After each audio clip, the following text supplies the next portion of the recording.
Hello வணக்கம். வாங்க. இப்ப அம்மா வந்து கல்லீரல் வாங்கி வந்துக்கிறேன், 4 கிலோ கல்லீரல். அதை வறுத்துட்டு ரசம் தான் இன்னைக்கு நம்ம வீட்டுல. இப்ப வந்து எண்ணெய் ஊத்தியாச்சு, சோம்பு போட்டுக்கிறேன். அந்த பக்கம் வந்து இதை பாருங்க, கல்லீரல் வந்து வேகுது பாருங்க. மஞ்சத்தூள் போட்டு வேகுது. கொஞ்சம் வெந்துச்சுன்னா சீக்கிரமா செய்யறதுக்கு ஈஸியா இருக்கும். இப்போ சோம்பு பொரிஞ்சிச்சுன்னா கருவேப்பிலை போட்டுக்கலாம்.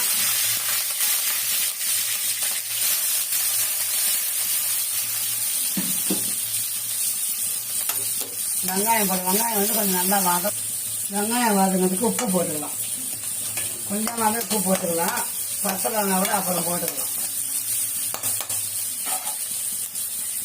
தக்காளியை போட்டுக்கலாம்.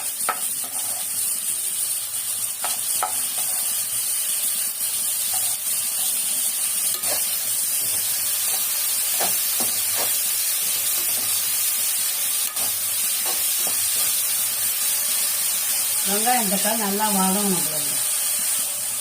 இப்போ இஞ்சி பூண்டு பேஸ்ட் போடணும். 2 ஸ்பூன் இருக்கும் இஞ்சி பூண்டு பேஸ்ட் அளவு. மொத்தமாக அரைச்சி வச்சுப்பேன். ஒரு நாளுக்கு தேவையானது நான் அன்னைக்கு போய் அரைச்சிப்பேன்.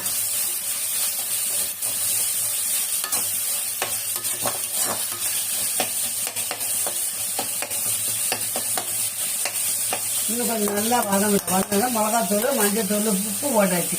மிளகாத்தூள், மஞ்சத்தூள் தான் போடணும். இப்போ மஞ்சத்தூள் போடணும். ஈரல் வந்து மஞ்சத்தூள் போட நீச்சு வாசனை வராது. மஞ்சத்தூள் போட ஒரே ஒரு ஸ்பூன் மிளகாத்தூள், அவ்வளோதான் போதும். காரம் ரொம்ப வேண்டாம். நம்ம பெப்பர் பொடி கொஞ்சம் போட மாட்டீங்களா, அதனால காரம் ரொம்ப வேண்டாம்.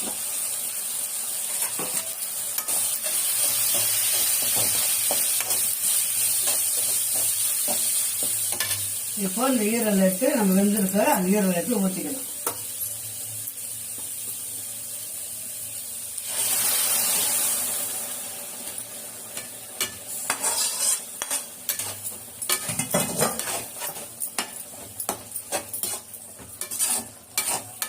இது நல்லா சுண்டி வந்ததும் உப்பு காரம் பார்த்துட்டு மிளகுத்தூளை போட்டு கொத்தமல்லி கருவேப்பிலை போட்டு இறக்க வேண்டியதுதான். நல்லா சுண்டி வரட்டும். உப்பு கொஞ்சம் கம்மியாக இருக்கு, உப்பு போட்டுக்கலாம். கொஞ்சமாக தான் இருக்கு கொத்தமல்லியை போட்டுக்கலாம்.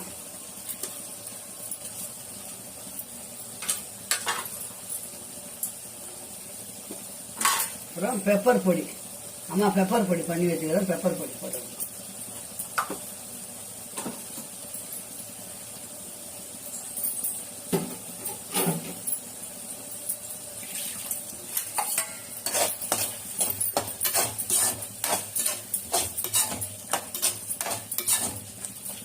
இன்னும் கொஞ்சம் வேணா பரட்டி எடுத்துட வேண்டியதுதான்.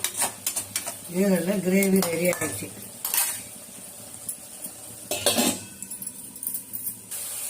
இப்போ பாருங்க, மட்டன் ஈரல் ரெடி ஆகி போச்சு. அவ்வளோதான்.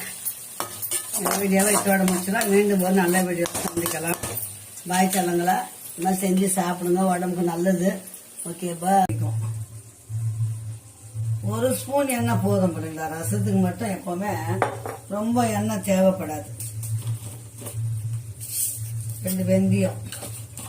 ரசப்பொடி பண்ணல, அதனாலதான் அப்பப்ப நான் உங்களுக்கு ரசம் வைக்கிற வீடியோ போட்டுனுங்கிறேன். கடுகு போட்டாச்சு.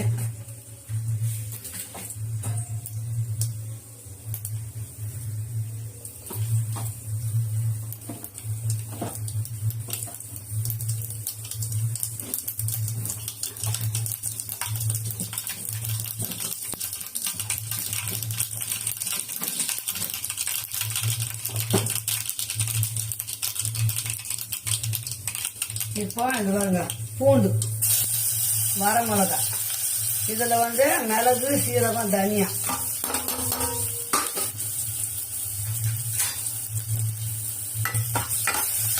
ஒரு செகண்ட் தான் ரசமே.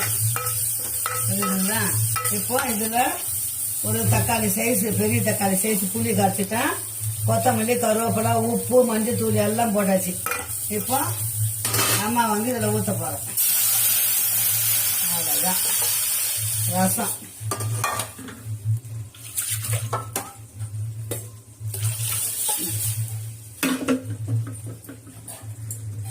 ரெண்டே நிமிஷம் தான் கொதி.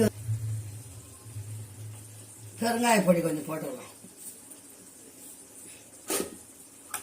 பூண்டு ஒரு கட்டி பூண்டு தட்டி வச்சுட்டேன், காஞ்சி மிளகாய் 4 கிள்ளி வச்சுட்டேன், தக்காளி எல்லாம் போட்டு கரைச்சிட்டேன். இதுலயே அவ்வளவுதான். சூப்பரான ரசம் கொதி வரட்டும். நம்ம கொதி வந்து கொஞ்சம் தண்ணியை ஊற்றி இறக்கிட வேண்டியதுதான்.